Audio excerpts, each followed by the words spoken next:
Okay, so I'm recording. So the topic here is general relativity with fermions, and what I'm going to be talking about is Lorentz invariance and how it is that one can have a broken symmetry and yet also complete Lorentz invariance.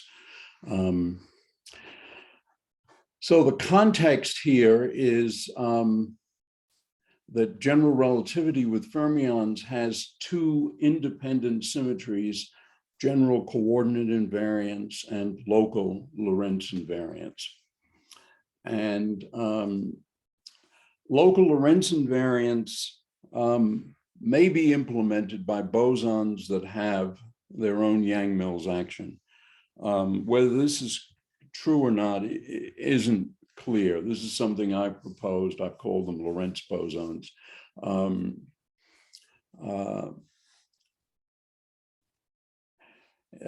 what I'm saying today isn't dependent upon the existence of these Lorentz bosons, but it's closely related to it. The key idea that I'm drawing from a PhysRev.D article that I cited on the previous slide is that there are two independent symmetries. And if the L bosons exist, they couple to fermions, they generate a potential that violates the weak equivalence principle. And experiments show that if they exist, they're nearly stable and contribute to dark matter. The conclusion that I've reached just very recently is that if this theory is right, and if the covariant derivatives of the tetrads, the squares of the covariant derivatives of the tetrads appear in the action, then all the L bosons get the same mass. Let me see if I can just use an arrow to go down. No, I have to use this. So I don't want to go through the whole business of the two independent symmetries, but let me just review it briefly. General coordinate invariance is the standard symmetry, the defining symmetry of general relativity. It means that the action is invariant under arbitrary coordinate transformations, arbitrary in the sense that, well, they have to be one-to-one and reasonably smooth, perhaps. Local Lorentz invariance, on the other hand, acts on Dirac and Lorentz indexes, but leaves the coordinates and world indexes unchanged, whereas the general coordinate invariance acts on world indices and on coordinates.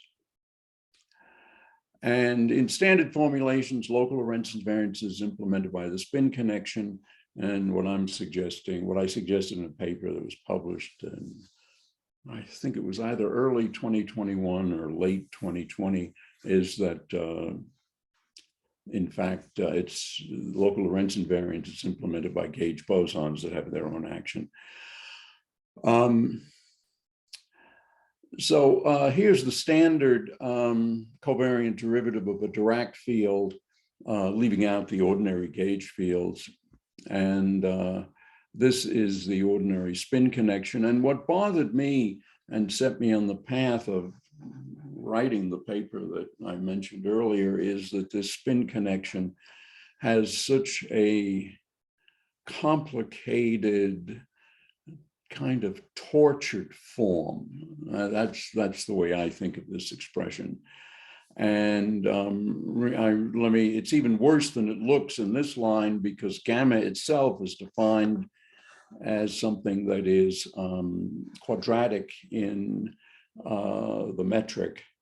And so this spin connection altogether is something that's of sixth order in the basic variables of general relativity, which are Cartan's tetrads, and the key relation that we'll be looking at today is that the metric of general relativity is is quadratic in Cartan's tetrads and has the Minkowski metric in between. So that's what I just said. So anyway, as I said, there may or may not be Lorentz bosons. I mean, that's an experimental question. The curious thing is that the experiments suggest, and the fact that it's part of general relativity, they're part of general relativity, suggests that that they interact very weakly, are nearly stable, or probably still around, and they could be contributing to dark matter. They would have a field strength like this. So this is what I was suggesting in that paper.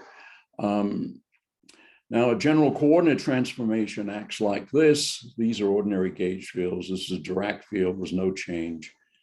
These are the Lorentz bosons, and they suffer a general coordinate transformation, but the indices don't get played with.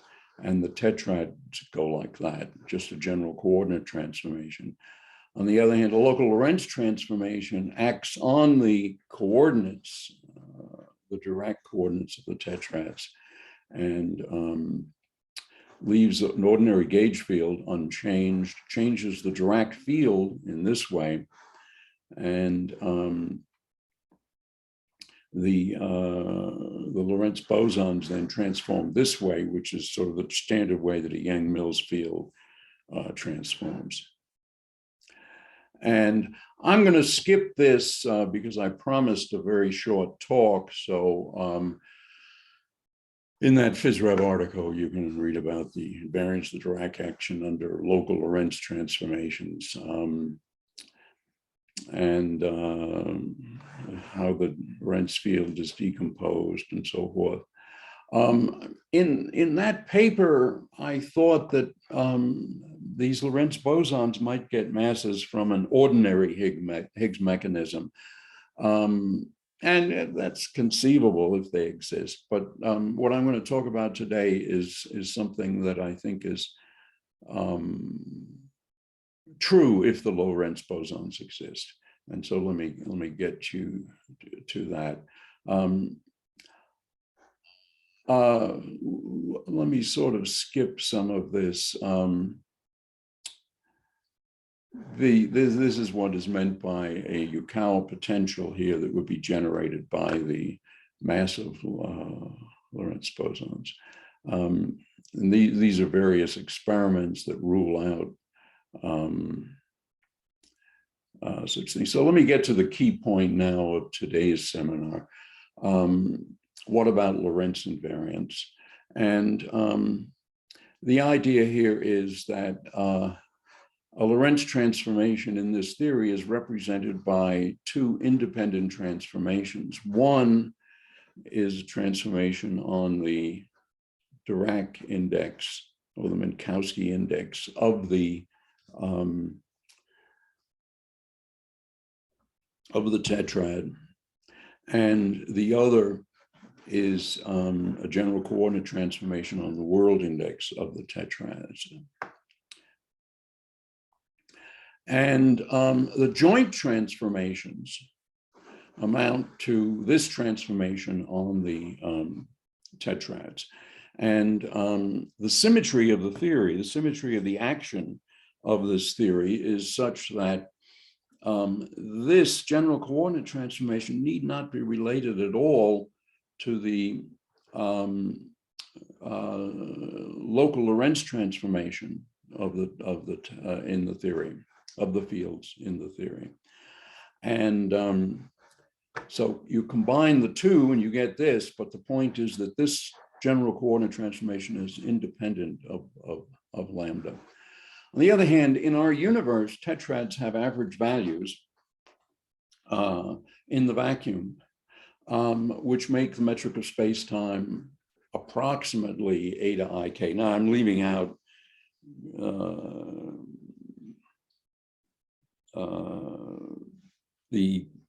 the fact that GIK isn't really that. Instead, there's a scale factor and it's expanding, and it may be compact, closed or open, and so forth. Although, frankly, the experiments are all consistent with a universe that's flat and is simply expanding. Anyway, but I'm focusing on the approximation where GIK of X is just eta IK. That means that the tetrads are approximately delta AI. And when I say average values in the vacuum, that's what some people would call the expectation value of the tetrads in the vacuum, are delta AI. I find that term expectation value to be kind of an abusive language. Dirac, by the way, uses the term average values, and I have great respect for Dirac. So the question is, how do you make the tetrads, the mean values or the average values in the vacuum of the tetrads, which of course are not infinitesimal, these are unit size. What we need is that the new tetrad be related to the old tetrad by this joint transformation. And the way in which that happens then is that we have a sum over K, because the original tetrad has a vacuum value that's the Kronecker delta. And so we get this. So in other words, in order for the average values of the tetrads in the vacuum, which are essentially the unit matrix, if you take all four together as a matrix, all four tetrads together, for that to be invariant, or for they to be invariant or unchanged by this symmetry, what you need is that the two transformations have to be related. And in fact, that the matrix of partial derivatives of the general coordinate transformation must be the inverse of the Lorentz metric. And so then what you have is that this expression here just gives us delta. In other words, this is simply the inverse of that Lorentz matrix, and the product is just the identity, and therefore the tetrads are unchanged. So in other words, the average value of the tetrads in the vacuum break the symmetry that I was advertising, namely that local Lorentz invariance and general coordinate invariance are totally independent symmetries. They break that symmetry down to one symmetry, which is ordinary Lorentz invariance. So the tetrads then remain unchanged when the general coordinate transformation and the local Lorentz transformation are one the inverse of the other.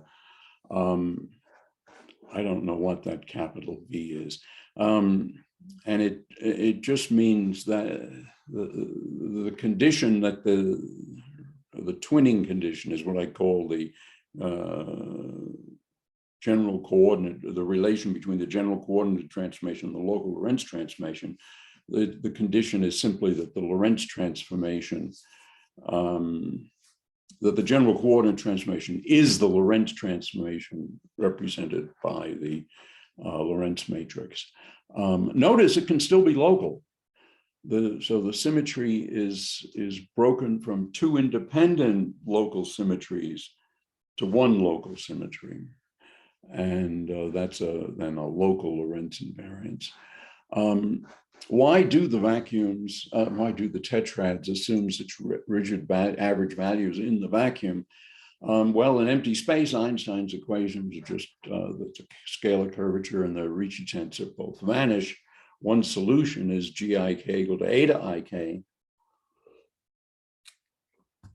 But any general coordinate transformation of eta IK gives one another perfectly good solution of Einstein's equations, R equals 0 and RIK equals 0. On the other hand, when one quantizes a theory, a gauge theory, like gravity, one has to pick a gauge, and you first pick a gauge and then you quantize in that gauge. And so in the case of general relativity, one basically freezes out the general coordinate transformations to a large extent. And then there's a unique solution to R equals 0 and RIK equals 0, and that's that the space-time metric be eta IK. And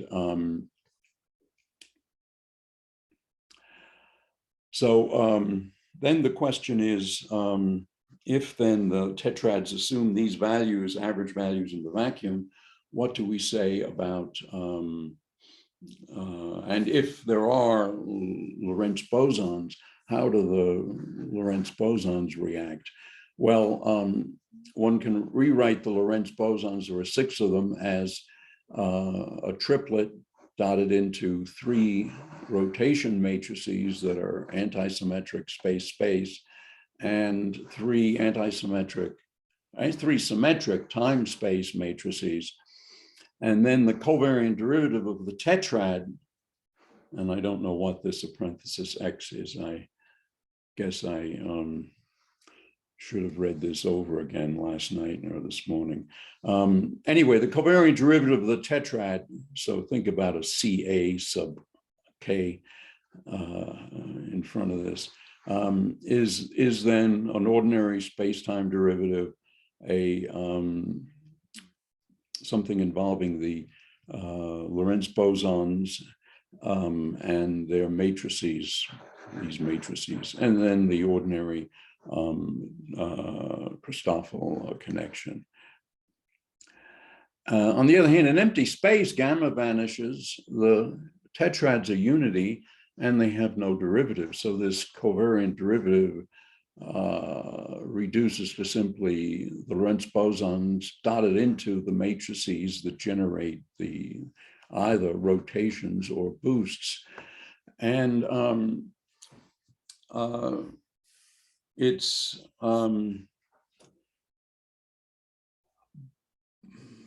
probably true that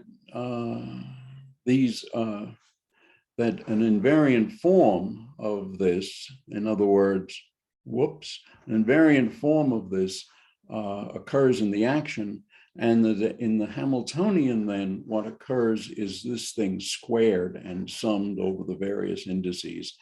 And when you do that sum, when you do that sum, what you get is just the sum of all the components of all the Lorentz bosons. And of course, what I've left out here is, by dimensional analysis, a squared mass term. And that could well be the Planck mass, or it could be something else, I don't know. Anyway, it would make all 6 Lorentz bosons massive, and consequently, they all get the same mass. So let me try to summarize what I've said here. General relativity has 2 independent symmetries. That is to say, the action of general relativity is invariant under 2 independent symmetries: local Lorentz invariance and general coordinate invariance. When you have, in the context of pure general relativity, without any matter fields that are quantized matter fields, these 2 symmetries are kind of, the second symmetry, the local Lorentz invariance, is kind of trivial, because there aren't any Lorentz indices, there aren't any Dirac fields, and so forth. So it's a hidden symmetry, and not a very meaningful symmetry. But once you have Dirac fields in the theory, then that second symmetry becomes important, and the action then is invariant under 2 independent local symmetries. And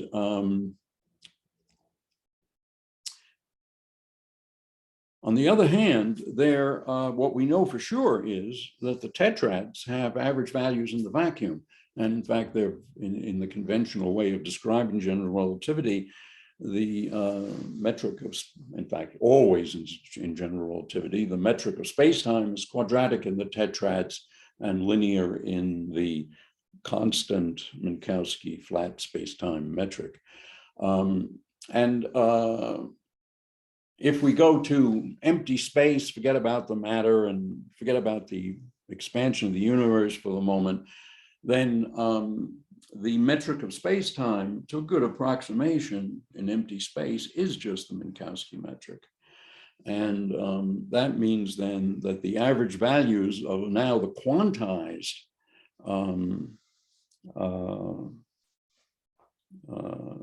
tetrads have values that are like, if you put all four together, it's the unit matrix. Now, what I skipped over there was the statement that I made earlier, that when you quantize a gauge theory, you first have to choose a gauge. That is to say, you have to break the symmetry by fiat and just quantize in the temporal gauge or the axial gauge or whatever, and in the case of general relativity, then one chooses a coordinate system effectively.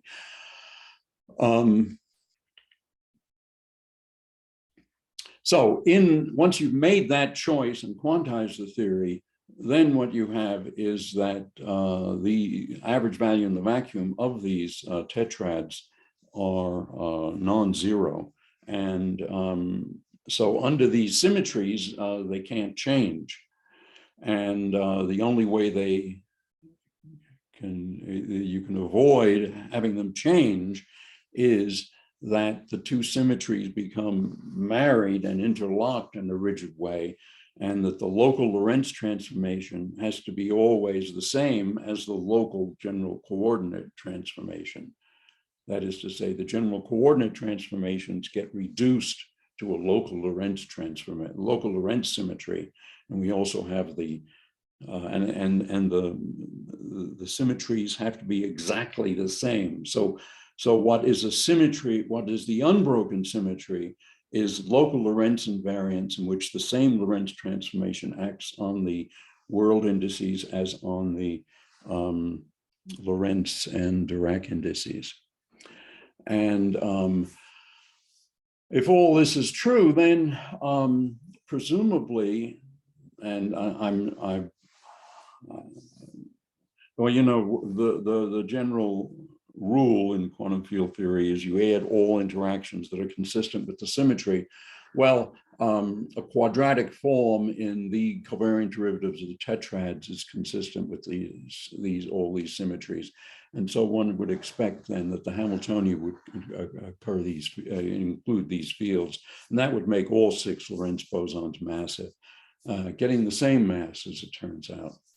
And so this, so what we're left with then is a theory that that has local Lorentz invariance, and as far as I can tell, the local Lorentz invariance is not broken at all. But the general coordinate transformation invariance is reduced to local Lorentz invariance, and the local Lorentz invariance has to be identical to the general coordinate invariance, which itself is local Lorentz invariance. I hope I've made that clear. I don't know if I have.